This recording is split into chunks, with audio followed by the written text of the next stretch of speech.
ಸ್ನೇಹಿತರೆ, ಅದು ನವೆಂಬರ್ 19, 2023. ಜಾಗ ಅದೇ ಅಹಮದಾಬಾದ್ನ ನರೇಂದ್ರ ಮೋದಿ ಸ್ಟೇಡಿಯಂ. ಅವತ್ತು ಮೈದಾನದಲ್ಲಿದ್ದ ಲಕ್ಷಾಂತರ ಜನ ಮೌನ ಆಗಿದ್ರು. ಇಡೀ ದೇಶ ಕಣ್ಣೀರು ಹಾಕಿತ್ತು. ಗೆಲ್ತಾರೆ ಅಂತ ನಂಬಿದ್ದ ಆಟಗಾರರು ತಲೆ ತಗ್ಗಿಸಿ ನಡೆದು ಹೋಗ್ತಾ ಇದ್ರು. ಆದರೆ ಕಾಲಚಕ್ರ ತಿರುಗ್ತಾ ಇರುತ್ತಲ್ವ ಸ್ನೇಹಿತರೆ, ಅವತ್ತು ಎಲ್ಲಿ ಸೋತಿದ್ವೋ ಇವತ್ತು ಅಲ್ಲೇ ನಾವು ಗೆದ್ದಿದ್ದೀವಿ. ಅವತ್ತು ಅಹಮದಾಬಾದ್ ನಮಗೆ ಕಣ್ಣೀರು ಕೊಟ್ಟಿತ್ತು. ಇವತ್ತು ಅದೇ ಅಹಮದಾಬಾದ್ ಸಂಭ್ರಮದ ಸುಂಟರ ಗಾಳಿಯನ್ನು ಎಬ್ಬಿಸಿದೆ. ಟೀಮ್ ಇಂಡಿಯಾ ನ್ಯೂಜಿಲೆಂಡ್ ವಿರುದ್ಧ ಬರೋಬ್ಬರಿ 96 ರನ್ಗಳ ಐತಿಹಾಸಿಕ ಗೆಲುವನ್ನು ದಾಖಲಿಸಿದೆ. ಫೈನಲ್ಸ್ನಲ್ಲಿ T20ಯಲ್ಲಿ ಇದು ಸಾಮಾನ್ಯ ಗೆಲುವಲ್ಲ, ಇದೊಂದು ಸ್ಟೇಟ್ಮೆಂಟ್. 3ನೇ ಬಾರಿಗೆ T20 ವರ್ಲ್ಡ್ ಕಪ್ ಗೆದ್ದು ಜಗತ್ತಿನ ಹಿರಿಯಣ್ಣ ಯಾರು ಕ್ರಿಕೆಟ್ನಲ್ಲಿ ಅನ್ನೋದನ್ನು ಟೀಮ್ ಇಂಡಿಯಾ ಮತ್ತೊಮ್ಮೆ ಪ್ರೂವ್ ಮಾಡಿದೆ. ಬನ್ನಿ ಈ ರೋಚಕ ಕಾದಾಟ ಹೇಗಿತ್ತು ಅಂತ ಕ್ವಿಕ್ ಆಗಿ ನಾವು ನೋಡ್ತಾ ಹೋಗೋಣ. ಅಹಮದಾಬಾದ್ ಶಾಪ ವಿಮೋಚನೆ. ನಮಸ್ಕಾರ ಸ್ನೇಹಿತರೆ, ಮಸ್ತ್ ಮಗ ಚಾನಲ್ಗೆ ಸ್ವಾಗತ. ನಾನು ಅಮರ್ ಪ್ರಸಾದ್. ಒಂದೇ ಮಾತಲ್ಲೇ ಹೇಳಬೇಕು ಅಂತ ಹೇಳಿದ್ರೆ, there was only ever going to be one ending ಅಂತ. ಅಂದರೆ ಈ ಕತೆಗೆ ಒಂದೇ ಕ್ಲೈಮ್ಯಾಕ್ಸ್ ಇರೋಕೆ ಸಾಧ್ಯ ಇತ್ತು, ಅದು ಟೀಮ್ ಇಂಡಿಯಾದ ಗೆಲುವು. ಯಾಕಂದರೆ ಈ ಟೂರ್ನಿಯಲ್ಲಿ ನಮ್ಮ ಟೀಮ್ ಇಂಡಿಯಾ ಆಡಿದ ರೀತಿ ಆ ಥರ ಇತ್ತು. T20 ಕ್ರಿಕೆಟ್ ಅಂದ್ರೇ ಹಾಗೆ, ಇಲ್ಲಿ ಏನು ಬೇಕಾದರೂ ಆಗ್ಬೋದು. ಯಾರೂ ಸೋಲಲ್ಲ ಅಂತ ಹೇಳಕ್ಕೆ ಬರೋದಿಲ್ಲ, ಬರೆದಿಟ್ಕೊಳ್ಳಿ ಅಂತ. ಇನ್ಎವಿಟಬಲ್ ಅನ್ನೋ ಪದ ಇಲ್ಲಿ ನಡೆಯಲ್ಲ. ಆದರೆ ಟೀಮ್ ಇಂಡಿಯಾ ಆ ಪದದ ಅರ್ಥವನ್ನು ಬದಲಾಯಿಸಿಬಿಡ್ತು. ಕೊನೆಯ 4 ಪಂದ್ಯಗಳಲ್ಲಿ 3 ಸಲ 250+ ರನ್ನನ್ನು ಚಚ್ಚಿದ್ರು ನಮ್ಮ ಬ್ಯಾಟರ್ಗಳು. ಕೇಳ್ತಾ ಇದ್ದರೆ ಎದುರಾಳಿಗಳಿಗೆ ಅವ್ರ ಹತ್ರ ಆಡಕ್ಕೆ ಹೋಗ್ಬೇಕಾ ನಾವು ನಿಜವಾಗ್ಲೂ ಅಂಥೇಳಿ ಮೈ ನಡುಗಬೇಕು. ಭಾರತೀಯ ಅಭಿಮಾನಿಗಳಿಗೆ ರೋಮಾಂಚನ ಆಗಬೇಕು. ಇದು ಕ್ರಿಕೆಟ್ ಇತಿಹಾಸದಲ್ಲೇ ಒಂದು ವಿಚಿತ್ರ ಮತ್ತು ವಿಶೇಷವಾಗಿರೋ ದಾಖಲೆ. ಎದುರಾಳಿಗಳನ್ನು ಸ್ಕೋರ್ನ ರಾಶಿಯನ್ನು, ಆ ಬೆಟ್ಟವನ್ನು ತಲೆ ಮೇಲೆ ಸುರಿದು ಬಿಟ್ಟು ಒಳಗಡೆ ಉಸಿರು ಕಟ್ಸೋದಂತಾರಲ್ಲ, ಆ ಥರ ಅದನ್ನು ಮಾಡ್ತು. ಫೈನಲ್ ಮ್ಯಾಚ್ ಎದುರಿಗಿದ್ದು ಅಷ್ಟೇ ಬಲಿಷ್ಠವಾಗಿ ರಾಜರ ಥರ ಫೈನಲಿಗೆ ಬಂದಿದ್ದ ನ್ಯೂಜಿಲೆಂಡ್. ನೋಡ್ತಾ ಇದ್ದ ಜನ ಸ್ಟೇಡಿಯಂ ಫುಲ್. 1,20,000ಕ್ಕೂ ಅಧಿಕ ಸೀಟಿಂಗ್ ಕೆಪಾಸಿಟಿ ಇರೋ ಆ ಸ್ಟೇಡಿಯಂ ಫುಲ್ ಆಗಿತ್ತು. ಇಷ್ಟೆಲ್ಲ ಪ್ರೆಷರ್ ಇದ್ರೂ ಕೂಡ ನಮ್ಮ ಆಟಗಾರರು ನ್ಯೂಜಿಲೆಂಡ್ ಮೇಲೆ ಸವಾರಿ ಮಾಡಿದ್ರು. ನವೆಂಬರ್ 19, 2023 ಆ ಕರಾಳ ದಿನವನ್ನು ನೆನಪು ಮಾಡ್ಕೊಳ್ಳಿ. ಅದೇ ಫೈನಲ್, ಅದೇ ಅಹಮದಾಬಾದ್. ಅದನ್ನು ಪದೇ ಪದೇ ನೆನಪು ಮಾಡ್ಕೊಳ್ತಾ ಇದ್ವಿ ನಾವು. ಜೊತೆಗೆ 2 ವಾರಗಳ ಹಿಂದಷ್ಟೇ ಸೌತ್ ಆಫ್ರಿಕಾ ವಿರುದ್ಧ ಸೋತಿದ್ವಿ. ಕಳೆದ ICC ಟೂರ್ನಿಗಳಲ್ಲಿ ಟೀಮ್ ಇಂಡಿಯಾ ಸೋತಿದ್ದು ಕೇವಲ 2 ಮ್ಯಾಚ್. ಒಂದು ಹೋದ ಸಲದ ಫೈನಲ್, ಇನ್ನೊಂದು ಈ ಸಲದ ಲೀಗ್ ಮ್ಯಾಚ್. ಅಂದರೆ ನಮ್ಮ ವೈಟ್ ಬಾಲ್ ಕ್ರಿಕೆಟ್ನ ತಾಕತ್ತು ಎಂಥದ್ದು ಅಂತ ಇಲ್ಲಿ ನಾವು ಅರ್ಥ ಮಾಡ್ಕೋಬೇಕು. ಅದರಲ್ಲೂ ಕೂಡ T20 ಪವರ್ ಹೌಸ್ ಆಗಿದೆ ಟೀಮ್ ಇಂಡಿಯಾ. ಆದರೆ ಆತಂಕದ ವಿಚಾರ ಅಂದರೆ ಸೋತಿರೋ ಆ 2 ಪಂದ್ಯಗಳು ಕೂಡ ಇದೇ ಅಹಮದಾಬಾದ್ನ ಸ್ಟೇಡಿಯಂನಲ್ಲಿ ಬಂದಿದ್ವು. ಹೀಗಾಗಿ ಫೈನಲ್ ಮ್ಯಾಚ್ ಶುರುವಾಗೋಕ್ಕೂ ಮುಂಚೆ ಆ ಸಣ್ಣ ಅಳುಕಿತ್ತು. New Zealand captain Mitchell Santner toss ಗೆದ್ರು, ಬೌಲಿಂಗ್ ಆಯ್ಕೆ ಮಾಡಿಕೊಂಡ್ರು. ಇದು ಕೂಡ ಹೋದ ಸಲ ಥರನೇ ಆಯ್ತಲ್ಲ ಫೈನಲ್ ಅಂತ ಅನ್ನಿಸ್ತು. ಆದರೆ ಯಾವಾಗ ಅಭಿಷೇಕ್ ಶರ್ಮಾ ಮತ್ತು ಸಂಜು ಸ್ಯಾಮ್ಸನ್ ಬ್ಯಾಟ್ ಇಟ್ಕೊಂಡು ಮೈದಾನಕ್ಕೆ ಬಂದರೂ ಇತಿಹಾಸ, ಭಯ, ಆತಂಕ ಎಲ್ಲ ಅಲ್ಲೇ ಸುಟ್ಟು ಬೂದಿ ಆದವು. ಬಾರ್ಬಾಡೋಸ್ 2024 ನಂತರ ರೋಹಿತ್ ಕೊಹ್ಲಿ ರಿಟೈರ್ ಆದಾಗ ಒಂದು ಶೂನ್ಯ ಸೃಷ್ಟಿಯಾಗಿತ್ತು. ಆ ಶೂನ್ಯವನ್ನು ತುಂಬೋಕೆ ಬಂದಿದ್ದು ಈ ಆಲ್ಫಾ ವರ್ಷನ್ ಟೀಮ್ ಇಂಡಿಯಾ. ಕೇವಲ 7.1 ಓವರ್ಗಳಲ್ಲೇ 98 ರನ್ ಪಾರ್ಟ್ನರ್ಶಿಪ್ ಬಂತು ನೋಡಿ. ಅಲ್ಲಿ ಮ್ಯಾಚ್ ಅರ್ಧ ಮುಗಿದು ಹೋಯಿತು. ಕಳೆದ 11 ವರ್ಷ ಕಪ್ ಗೆಲ್ಲೋಕೆ ಪರದಾಡಿದ್ವಿ. ಈಗ 3 ವರ್ಷದಲ್ಲಿ 3 ICC ಟ್ರೋಫಿ.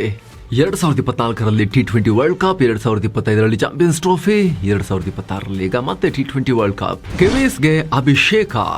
ಮ್ಯಾಚ್ ಶುರುವಾದಾಗ ಚೆನ್ನಾಗೇ ಹಾಕಿದ್ರು. ನ್ಯೂಜಿಲೆಂಡ್ ಬೌಲರ್ಸ್ ಪ್ಲಾನ್ ವರ್ಕೌಟ್ ಆಗ್ತಾ ಇತ್ತು. ಮೊದಲ 2 ಓವರಲ್ಲಿ ಬರೀ 12 ರನ್ ಬಂದಿತ್ತು. ಅದರಲ್ಲೂ ಕೂಡ ಗ್ಲೆನ್ ಫಿಲಿಪ್ಸ್ ಸ್ಪಿನ್ ಬೌಲಿಂಗ್ ಮಾಡಿ ನಮ್ಮ ಲೆಫ್ಟ್ ಹ್ಯಾಂಡೆಡ್ ಬ್ಯಾಟರ್ಸನ್ನು ಕಟ್ ಹಾಕಿದ್ರು.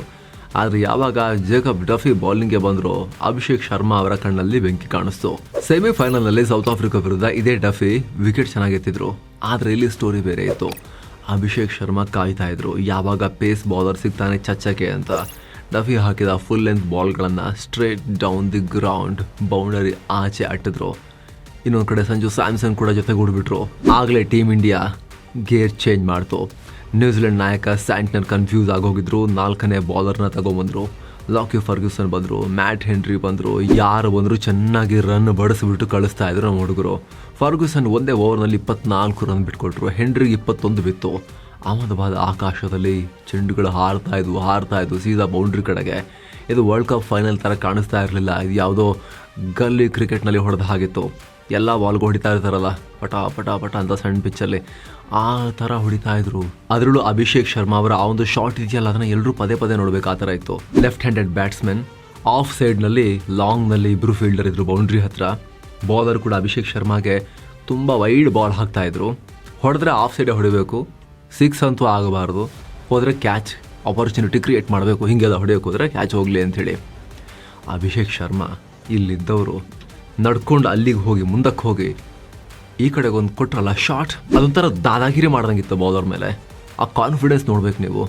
ವರ್ಲ್ಡ್ ಕಪ್ ಫೈನಲ್ನಲ್ಲಿ ಈ ಥರ ನಡ್ಕೊಂಡು ಹೋಗಿ ಕೂಲಾಗಿ ಈ ಕಡೆಗೆ ಅಲ್ಲ ವೈಡ್ ಹಾಕಿರೋ ಬಾಲ್ನ ಈ ಕಡೆಗೆ ಹೊಡೆಯೋದು ಅಂತ ಹೇಳಿದ್ರೆ ಅದಕ್ಕೆ ವಿಶ್ವದ ನಂಬರ್ 1 T20 ಬ್ಯಾಟರ್ ನಾನು ಅಂತ ಮತ್ತೆ ಪ್ರೂವ್ ಮಾಡಿ ತೋರಿಸಿದ್ರು ಅಭಿಷೇಕ್ ಶರ್ಮಾ.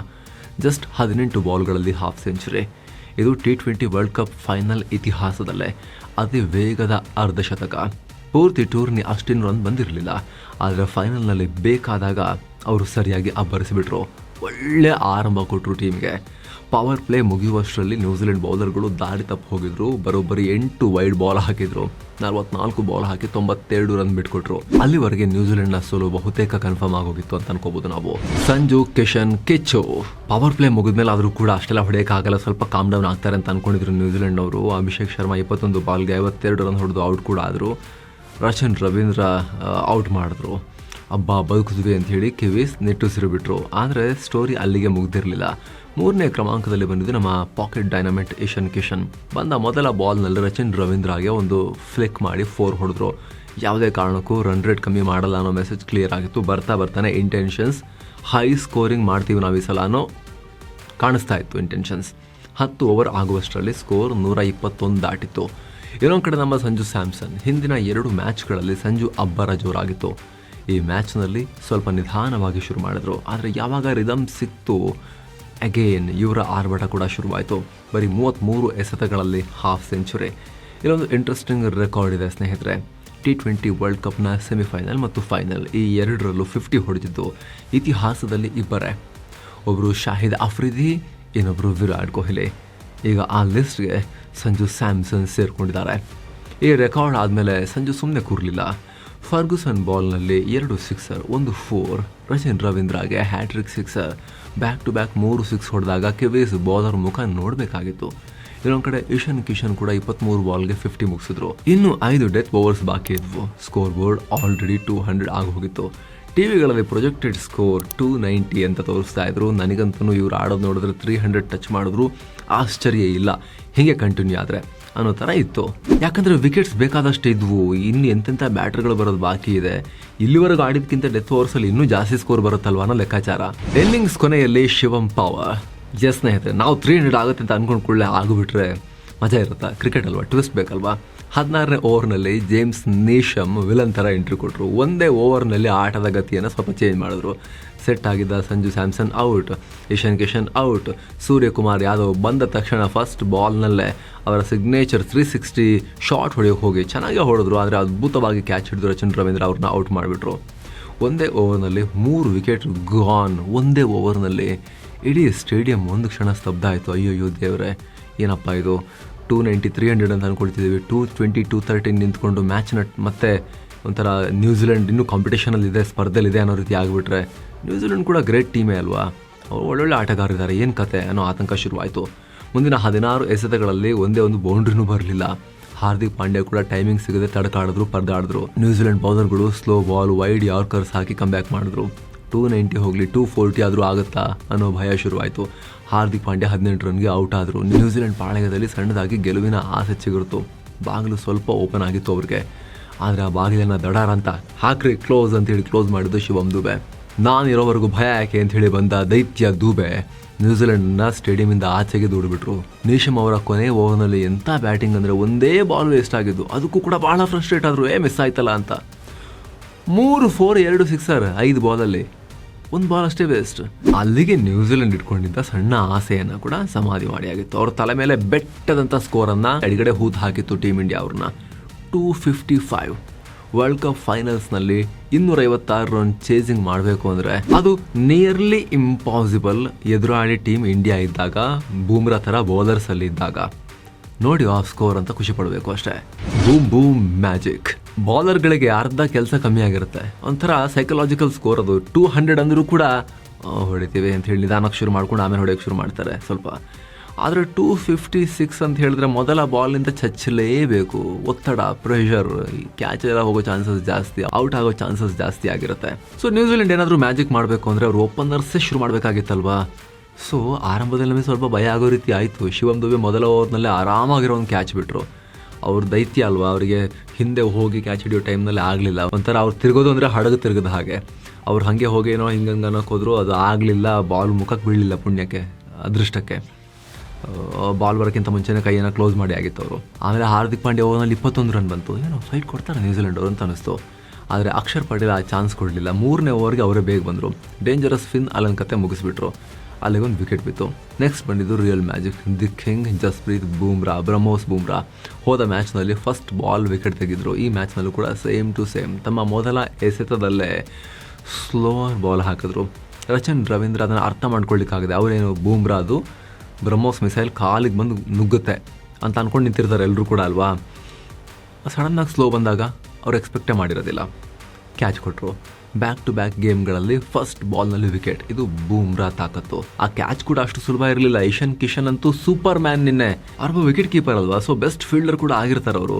ಎಂಥ ಫೀಲ್ಡಿಂಗ್! ಬೂಮ್ರಾ ಬಾಲ್ನಲ್ಲಿ ಹಿಡ್ದ ಆ ಕ್ಯಾಚ್ ಕೂಡ ಅಷ್ಟೇ. ಆಮೇಲೆ ಬೌಂಡ್ರಿ ಲೈನ್ನಲ್ಲಿ ಹಿಡಿದಂಥ ಇನ್ನೊಂದು ಕ್ಯಾಚ್ ಇತ್ತು. ಓಡೋಗಿ ಹಿಡಿದು ಹಿಂಗೆ ಆರಿಸಿ ಮತ್ತೆ ಹಿಡಿದು, ಪ್ರೆಸೆನ್ಸ್ ಆಫ್ ಮೈಂಡ್, ಆ ಸ್ಕಿಲ್ ನಿನ್ನೆ ಲಿಟ್ರಲಿ ರೂಲ್ ಮಾಡ್ತಾ ಇದ್ರು ಇಶನ್ ಕಿಶನ್ ಗ್ರೌಂಡನ್ನು. ಬ್ಯಾಟಿಂಗ್, ಫೀಲ್ಡಿಂಗ್ ಎಲ್ಲ ಕಡೆ. ನೆಕ್ಸ್ಟ್ ನ್ಯೂಜಿಲೆಂಡ್ ಬ್ಯಾಟಿಂಗ್ನಲ್ಲಿ ಗ್ಲೆನ್ ಫಿಲಿಪ್ಸ್ ಕೂಡ ಬೇಗ ಔಟ್ ಆದ್ರೆ ಅಕ್ಷರ್ ಪಟೇಲ್ಗೆ. ಟಿಮ್ ಸೈಫರ್ಟ್ ಒಬ್ಬರೇ ಸ್ವಲ್ಪ ಫೈಟ್ ಮಾಡಿದ್ರು. 23 ಬಾಲಿಗೆ 50 ರನ್ ಹೊಡೆದ್ರು. ವರುಣ್ ಚಕ್ರವರ್ತಿಗೆ ಒಂದೇ ಓವರ್ನಲ್ಲಿ 16 ರನ್ ಚಚ್ಚಿದ್ರು. ಆದರೆ ವರುಣ್ ಚಕ್ರವರ್ತಿ ಮುಂದಿನ ಓವರ್ನಲ್ಲೇ ಸೇಡ್ ತೀರಿಸ್ಕೊಂಡ್ರು. ಸೈಫರ್ಟ್ ಔಟ್. ಮಾರ್ಕ್ ಚಾಪ್ಮನ್ ಕೂಡ ಹಾರ್ದಿಕ್ಗೆ ವಿಕೆಟ್ ಕೊಟ್ಟು 72 ರನ್ಗೆ ಟೋಟಲ್ 5 ವಿಕೆಟ್ ಹೋಯಿತು. ಅಲ್ಲಿಗೆ ಮ್ಯಾಚ್ ಅಫಿಷಿಯಲಿ ಇನ್ನು ಫಾರ್ಮಾಲಿಟೀಸ್ ಮಾತ್ರ ಉಳಿದಿದ್ದು. ಇಂಡಿಯಾ ಗೆಲ್ಲುತ್ತೆ ಅನ್ನೋದು ಕ್ಲಿಯರ್ ಆಗಿತ್ತು. ಕಡೆಗೆ ಬೂಮ್ರಾ ಬಂದರು. ತಮ್ಮ ಆಫ್ ಕಟರ್ ಮ್ಯಾಜಿಕ್ಕನ್ನು ಮುಂದುವರೆಸಿದ್ರು. Neesham out, Matt Henry out, Santner bowled.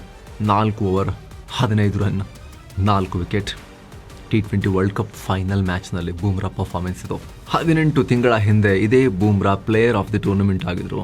ಇವತ್ತು ಫೈನಲ್ನ ಹೀರೋ ಆಗಿ ಮೆರೆದ್ರು. ಬದಲಾದ ಟೀಮ್ ಇಂಡಿಯಾ. ನ್ಯೂಜಿಲೆಂಡ್ ಸೋತಿರೋದಷ್ಟೇ ಅಲ್ಲ, ಇಲ್ಲಿ ಅವ್ರು ಸೋತಿರೋ ಅಂತರ ನೋಡಿ, ಅದು ಮುಖ್ಯ. 96 ರನ್ಸ್ T20 ಫಾರ್ಮ್ಯಾಟ್ನಲ್ಲಿ, ಅದರಲ್ಲೂ ಕೂಡ ಫೈನಲ್ ಮ್ಯಾಚ್ನಲ್ಲಿ 96 ರನ್ ಅಂತರದ ಗೆಲುವು ಅಂದರೆ ಅದು ಗೆಲುವಲ್ಲ, ಅದು ಏಕಪಕ್ಷೀಯ ಡಾಮಿನೆನ್ಸ್. ಈ ಗೆಲುವಿನ ಬಗ್ಗೆ ಮಾತನಾಡುವಾಗ ನಾವು ಒಂದು ವಿಚಾರ ಮರಿಬಾರ್ದು. ಇದು ಬರೀ ಒಂದು ಕಪ್ ಅಲ್ಲ, ಇದು ಟೀಮ್ ಇಂಡಿಯಾದ ನ್ಯೂ ಇರಾ. ಹಿರಿಯ ಆಟಗಾರರು ಹೋದರು, ಟೀಮ್ ವೀಕ್ ಆಗುತ್ತೆ ಅಂತ ಕೆಲವರು ಮಾತನಾಡ್ತಿದ್ರಲ್ಲ. ಆದರೆ ಈ ಯಂಗ್ ಬಾಯ್ಸ್ ಅಭಿಷೇಕ್, ಸಂಜು, ಕಿಶನ್, ದುಬೆ ಇವರು ತೋರಿಸ್ಕೊಟ್ಟಿದ್ದು ಒಂದೇ, ನಮ್ಮ ಹತ್ರ ಭಯ ಅನ್ನೋ ಪದನೇ ಇಲ್ಲ ಅಂತ. ಈ ಟೂರ್ನಿ ಪೂರ್ತಿ ಟೀಮ್ ಇಂಡಿಯಾ ಆಡಿದ ರೀತಿ, ಬ್ಯಾಟಿಂಗ್ ಇರಲಿ ಬೌಲಿಂಗ್ ಇರಲಿ, ಎಲ್ಲೂ ಕೂಡ ಹೆಚ್ಚು ಲೂಪ್ ಹೋಲ್ಸೇ ಇರಲಿಲ್ಲ. ಈಗ ಹ್ಯಾಟ್ರಿಕ್ T20 ವರ್ಲ್ಡ್ ಕಪ್ ಗೆಲ್ಲೋ ಹಾದಿಯಲ್ಲಿದೆ. ಈ ಬಗ್ಗೆ ನಿಮಗೇನಿಸುತ್ತೆ? ಮ್ಯಾಚ್ನಲ್ಲಿ ಅತಿ ಹೆಚ್ಚು ಖುಷಿ ಕೊಟ್ಟಿದ್ದು ಯಾವುದು ಮತ್ತು ಯಾರು? ಅಭಿಷೇಕ್ ಶರ್ಮಾ ಅವರ ಆ ಸ್ಟಾರ್ಟಾ, ಅಥವಾ ಸಂಜು ಕ್ಲಾಸ್, ಅಥವಾ ಬೂಮ್ರಾ ಮ್ಯಾಜಿಕಾ, ಅಥವಾ ಕಿಶನ್ ಕಿಚ್ಚ, ಅಥವಾ ದೂಬೆ ಆಡಿದ ಆ ಲಾಸ್ಟ್ ಓವರ? ಮರಿದೆ ಕಾಮೆಂಟ್ ಮಾಡಿ ತಿಳಿಸಿ. ಹಾಗೆ ಸ್ನೇಹಿತರೆ, ಈ ವಿಡಿಯೋ ಇಷ್ಟ ಆಗಿದ್ರೆ ಲೈಕ್ ಮಾಡಿ, ಶೇರ್ ಮಾಡಿ, ಸಬ್ಸ್ಕ್ರೈಬ್ ಮಾಡೋದನ್ನು ಯಾವುದೇ ಕಾರಣಕ್ಕೂ ಮರಿಬೇಡಿ. ಜೊತೆಗೆ ವಿಡಿಯೋ ಕೆಳಗಡೆ ಜಾಯಿನ್ ಬಟನ್ ಇದೆ, ಸಬ್ಸ್ಕ್ರೈಬ್ ಬಟನ್ ಪಕ್ಕದಲ್ಲೇ. ಅದರ ಮೇಲೆ ಕ್ಲಿಕ್ ಮಾಡೋ ಮೂಲಕ ಆಸಕ್ತ ವೀಕ್ಷಕರು ಮಸ್ತ್ಮಗ ಪ್ರೀಮಿಯಂ ಮೆಂಬರ್ಸ್ ಆಗ್ಬೋದು. ಆ ಮೂಲಕ ಎಲ್ಲ ನಾಲೆಜ್ ಎನ್ಹ್ಯಾನ್ಸಿಂಗ್ ಮೆಂಬರ್ ಓನ್ಲಿ ವೀಡಿಯೋಸನ್ನು ನೋಡೋಕೆ ಶುರು ಮಾಡ್ಬೋದು. ಕೇವಲ ಅಷ್ಟು ಮಾತ್ರ ಅಲ್ಲ, ಇದರಿಂದ ನೀವು ನಮ್ಮ ತಂಡಕ್ಕೆ ಸಪೋರ್ಟ್ ಮಾಡಿದ ಹಾಗೂ ಕೂಡ ಆಗುತ್ತೆ. ಆಸಕ್ತರು ಜಾಯಿನ್ ಬಟನ್ ಚೆಕ್ ಮಾಡಿ. ಮತ್ತೆ ಭೇಟಿ ಆಗ್ತಿರೋಣ ಸ್ನೇಹಿತರೆ. ನಮಸ್ಕಾರ.